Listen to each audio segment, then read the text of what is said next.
Yeah, so we look for creative geniuses like Naveen that are here to drive change the world, make it better, improve society, do it through the use of new technologies and new sources of innovation. We got involved with SpaceX about 8 years ago, Tesla around the same time, and what we saw in the vision that Elon had around those companies as an example is we saw someone who hadn't come from those industries, but was so not jaded or tainted by conventional wisdom, but was willing to lead the way and bring new technologies to life in industries that hadn't really seen fundamental innovation or transformation in decades. Right, and now, SpaceX just relaunched a booster that they had already flown to space. And speaking of moonshots, a couple of months ago, SpaceX says they're taking tourists around the moon as early as next year. So what is it like to see them succeed after, putting your money behind them so long ago? Yeah, it's been an amazing journey for sure. And I think when we invested, it was hard for us, I think, at least for me personally, to really get my arms around the vision of we're going to Mars, we're going to colonize Mars. But what that vision did was instill an inspiration in the company and the people there, and a guidepost, if you will, for the things that they needed to achieve to get there. So to get to Mars, you have to do so many things differently than what we've done historically.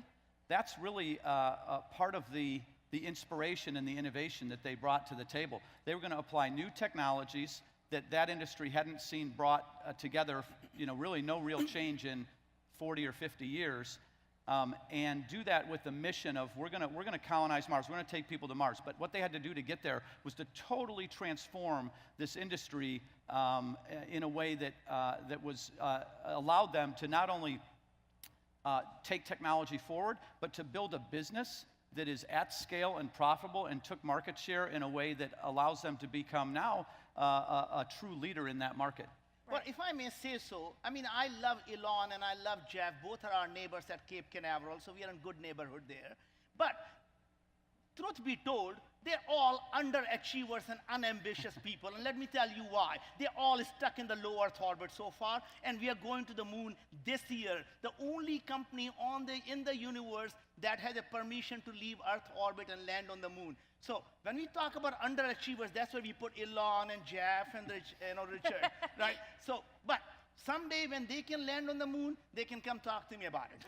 Right. It is a travesty that we have not been to the moon in nearly 50 years. It's true. We've done nothing but kind of step backwards, from the moon to the shuttle and the space station and now low Earth orbit. In some ways, we haven't really advanced the ball that far. Actually, that is incorrect. What happened, the government hasn't advanced the ball. What government has actually done is really, really smart, which is to essentially allow the private companies to take over from here, because what they've done is proven the underlying technology works, and now you need to commercialize it and create a business around it. So if I can rephrase John F. Kennedy, I would sound like something like this. We chose to go to the moon not because it's easy, because it's a good business. And that's why we do it, because it's a good business.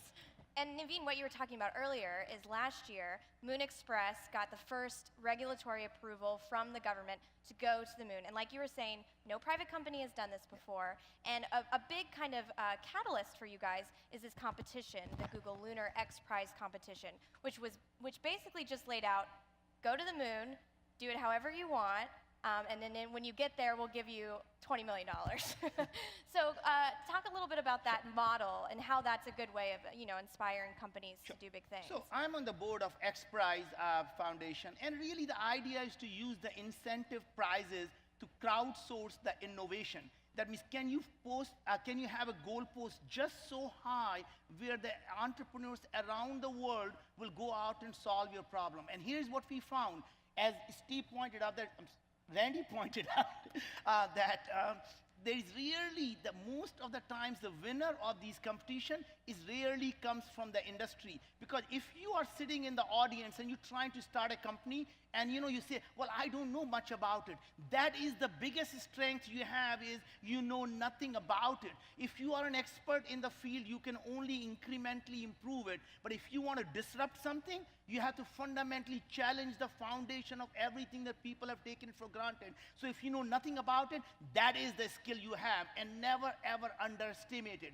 I am not a rocket scientist who started Moon Express, and my next moonshot is really in the healthcare, where we are fundamentally changing and imploding the whole healthcare system that's designed around to suppress the symptom. And our whole thought was, what if we can understand what's happening inside your gut, and really the Hubble telescope inside your body, understanding what's going on, and you can completely prevent all diseases. So imagine living in the world where illness is a matter of choice, not a matter of bad luck. And it is possible, and it is going to happen, and that's my next moonshot. So what I'm trying to say is, and I am not a doctor. Imagine if I can go out and do these multiple industries, so can you. So all I ask you is, please think, what is your moonshot? What will you dedicate your life to? Find something that you're willing to die for and live for it. Well, on top of that, well, what do you have to say? I mean, I'm sure this idea of non-experts coming into a field and kind of revolutionizing, I'm sure that's not always taken so optimistically from people that are in the field. You know, what do you say to, I'm sure Elon has gotten his fair share of criticism for also not being a rocket scientist. What do you say about that kind of criticism and yeah?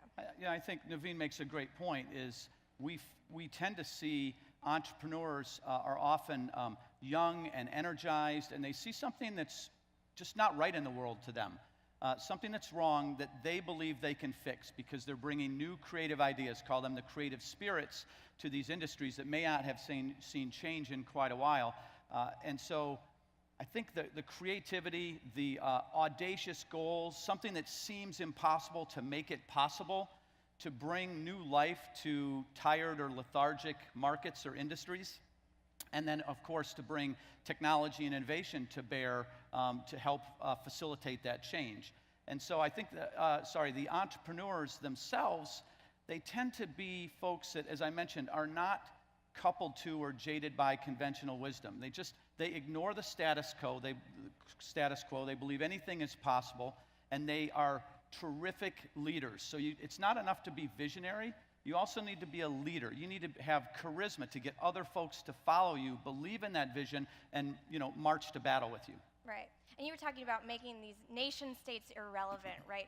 And we had talked earlier about a new way of kind of following entrepreneurs and kind of holding them to task. So can you talk a little bit about that? What I was suggesting was that, think about it today, not only we have access to the technology and resources that allows us to go out and challenge and solve the problems, whether it is around poverty or healthcare, energy, or space, or even national security. The second thing that's really most important is entrepreneurs can be held responsible every single day, not every election cycle. We elect an idiot, you're stuck with an idiot, not with an entrepreneur, because you can hold them responsible every single day, right? So when Uber steps out of line, you delete Uber, they fall right back in line. When Bill O'Reilly steps off the line, he's a step off the air, right? So you can hold entrepreneurs responsible every single day. And the third thing is that if you think about it, there are no geographical boundaries when it comes to entrepreneurship. People work together from around the world. So at Moon Express, the rocket that we are using is built by an entrepreneur in New Zealand. It didn't matter to us because we are not a nation state. And the fourth thing is, capital is not patriotic. Capital flows wherever the opportunities are. So at Moon Express, we are funded by the entrepreneurs in Russia, the entrepreneurs in China, the entrepreneurs in India and Europe and America. We all came together to go to the mission to make sure that our humanity is never become extinct, to make a multi-planetary society and save the humanity from extinction. How is that for a moonshot? And when it comes to, the audience today, let's say they want to do their own moonshot. What is the fundamental way to go about it? What kind of defines that? Is it just the goal and not being beholden to a method? What do you think is really the fundamental of that idea? First thing is, it has to be driven by a purpose and a mission. And never believe that doing good and doing well are somehow mutually exclusive. As a matter of fact, The only way to do well in the long term is to do a tremendous good in the world. So find one problem that impacts 1 billion people, and you can create a $10 billion company out of it. So find something that you care enough. So ask yourself when you're starting a company, God forbid, if I'm actually successful in doing what I'm trying to do, is it going to move the needle? Is it going to help 1 billion people around the world? If the answer is no, don't do it. Your life is too precious to be wasting on something too small. So have an audacious goal, and then believe in it so much that you're willing to let your last drop of blood to be given to that cause, and that attracts other great people to come together to help us solve that problem. But you got to believe in yourself, and don't worry how little you know about it, because the people you can surround yourself, they're going to tell you where the minefields are, and you as a leader is got to say, I understand the minefield, and I'm going to step right in there and show you there is no minefield there. I was going to say, let me give a recent example of the do good and do well and the symbiotic relationship that those two things have. We're investors in a company called Planet. Right. Planet started with this audacious goal, not unlike going to Mars, that they were going to image the planet Earth every day, give us basically a raster scan of the Earth every day so that we could detect the development of crops and agriculture around the world, the movement of goods, so economic reasons for that, the pace of deforestation and ecologic harm that we may be causing to the planet. And so that was the vision for them. But that's doing good. How do you do well? They went out and invented, literally with what we carry, this computer that we carry in our pocket today has more power than the entire Apollo space program had in the 60s and early 70s. And they were able to put this on a satellite, a small sat, very inexpensively, and give us images of the Earth with low-cost, commercial-grade components. And all of a sudden, here we are several years later, they have now launched more than 200 satellites. They have more satellites in orbit than any company in history. And they are very close now to giving that 50 trillion pixel image of the Earth every day, so we can detect what might be coming in terms of agricultural distress, so we can solve hunger problems by making sure we get water to the right places and so forth. So the point is, they were doing good with their idea, and they did well by building a business that now is totally disruptive in low Earth orbit with costs that are 2 orders of magnitude or more lower than the traditional ways of imaging the Earth, because they will use new, innovative technologies and low-cost commercial parts, which also was never really done in the space industry in the past. But one of the things the criticism that you always hear is, there are so many problems on Earth. Why focus on space? Why are such brilliant minds focused on space when there are so many problems on Earth? And I can tell you why. Because to some extent, it's not the question of this or this. A smart person will tell you, you can do this and this. So you never have to choose. Given an option, take both. But there is also, think about, we as humanity live in a single spacecraft, and this spacecraft is called planet Earth. And we're flying in the space. It is extremely dangerous place. It's only a matter of when, not if, we get hit by an asteroid. And if we do, we're all going to become a dinosaur. And if you don't believe me, ask any dinosaur that's rolling up in their graves. The first thing they're going to asking each other, what if they had one good entrepreneurial dinosaur? They'll still be around somewhere living on the moon or the Mars, but they just didn't have that foresight on a good entrepreneurial dinosaur. So let's not be that dinosaur. And we can, in fact, the point is, you can make a good amount of business, a great business out of it. For example, when we go to the moon, we can get the tremendous amount of resources which are right on the surface of the moon, all the asteroids that has been collected by the moon in the last billions of years. We can collect the asteroidal riches, which are platinum-grade material, which is all the rare earth elements, and helium-3. A small quantity of helium-3 could power this planet for generations to come, and is completely non-radioactive. Even if we just bring the moon rocks could completely replace the diamond industry. Diamonds are not rare on the Earth. It's simply made rare a symbol of love by the marketing of De Beers. Imagine when we bring the moon rocks, Here is our marketing campaign. Make diamond the commodity. How? Everyone gives someone a diamond. If you love her enough, you give her the moon. Don't promise her the moon, give her the moon. And the girl gets up and says, I'm not going to marry you for diamond. I thought you loved me. Because if you loved me, you would have given me the moon. But also there's some... And then you take your... Then the real honeymoon is about you taking your honey to the moon. That's a honeymoon. Others going to call honey Hawaii. Well, and adding to that, you know, the kind of the premise behind Moon Express is the mining of the moon. And there are ways that mining the moon could potentially help other space endeavors, you know, like creating fuel depots or even using the moon as a place to launch from. So, you know, in terms of what you guys have been doing, yeah, you have this moonshot idea, but it can also lead to other So other I things. love, I mean, what Randy and his team, Elon is doing about the Mars. Don't get me wrong, Mars is a better ultimate destination. But remember, the problems of living on the moon are very similar than living on the Mars, which is a high temperature difference, low gravity, and massive radiation. If you can solve those problems on the moon, we can take that technology and implement them on the Mars. And now you will all agree with me, it's better to be a lunatic 3 days away than to be a Martian 6 months away, right? So we'll all rather be a lunatic, set up everything, and live on the moon. And there is no doubt in my mind, in the next 20 years, there is going to be a child born on the moon where the parents are sitting next to the child and saying, son, we come from that planet. I think, you know, why would we not want to be a multi-planet Absolutely. Society and civilization, right? It just seems like the next natural step. We all grew up with Star Trek as Trekkies or Star Wars and that vision. But if you think about it now, we're getting awfully close. And it's really driven by entrepreneurs like Naveen and like Elon and like Will Marshall at Planet, who are inspiring us to do things that we didn't think were possible even a decade ago.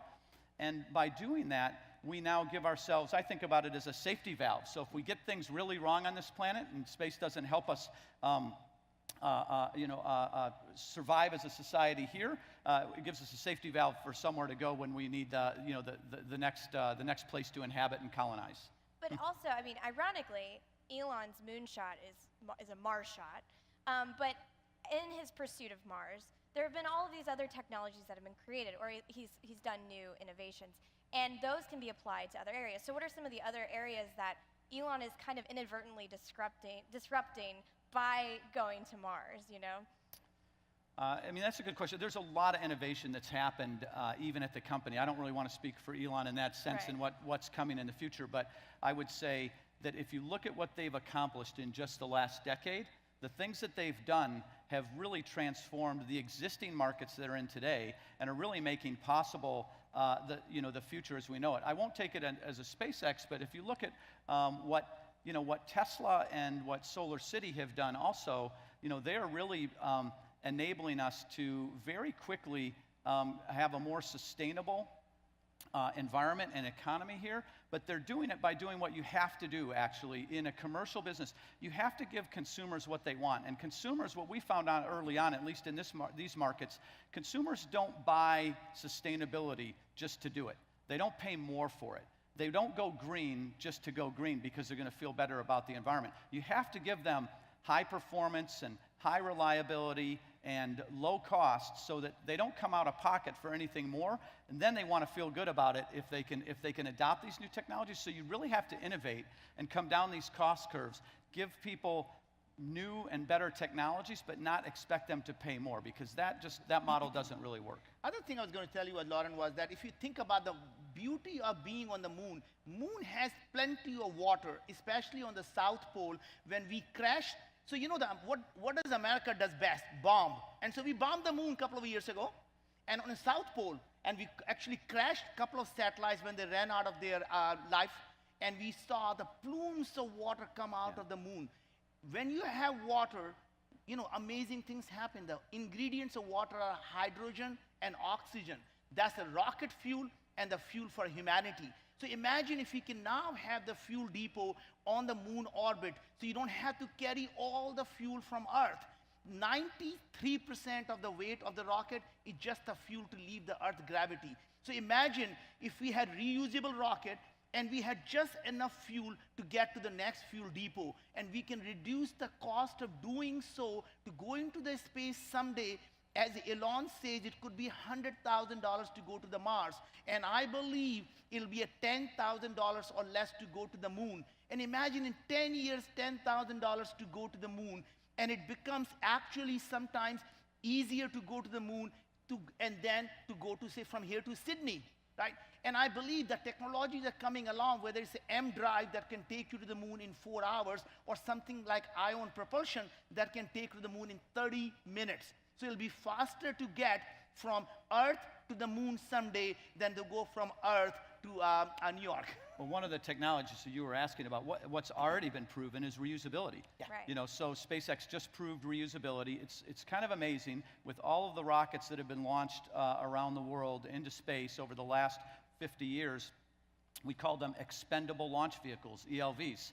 Why were they expendable? You're just throwing away all the cost. Most of the cost, the vast majority of the cost in a rocket is, at least in the SpaceX case, in many vehicles' case, is the first stage, because that's where most of the engines are. That's the fuel that gets expended. So if you can actually launch them from Mars with no atmosphere, you save a lot there too. I'm sorry, from the moon. Yeah. But reusability was a key stepping stone to enable us to do these missions both to the moon and especially to Mars, because if you get there, you want to be able to come back. You want to have that choice. And Right. reusability enables all of that. And that's literally just proven in the last month and a half. All right, well, we're running out of time, but But before we do, let's ask the audience, how many of you in this room will go out and take your own moonshot? Raise your hand or stand up. Come on. Thank you very much, and really appreciate every one of you. Go out and never let someone tell you you're crazy, because if they don't tell you you're crazy, you're not thinking big enough. So think so big that people think you're absolutely crazy, and never be afraid to fail, because the only time you're going to fail in life is the day you give up. Everything else is just a pivot. all right. Well, I hope we inspired a bunch of lunatics today. Thank you so much for joining us, and have a good conference. Thank you. Thank you, Loren. What a pleasure.